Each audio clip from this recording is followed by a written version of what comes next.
ஒரு பொண்ணுங்களுக்கும் கல்யாணம் ஆனதுக்கப்புறம் பிறந்த வீட்டுக்கும் தனக்கும் இருக்கிற அந்த ஒரு பாண்ட் ரொம்ப ரொம்ப தூரமாக இருக்க மாதிரி இருக்குன்னு சொல்லுவாங்க.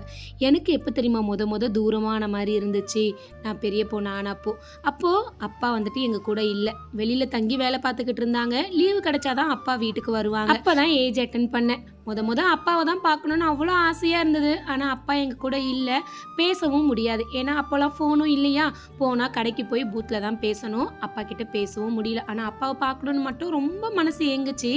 ஒரு நாள் அப்பா லீவ் முடிஞ்சு வீட்டுக்கு வந்தாங்க. குடுகுடுன்னு எப்பவும் போல் ஓடி போய் அப்பா மேலே ஏறிக்கிட்டேன். அப்பாவும் தூக்கி ஆசையாக கொஞ்சினாங்க.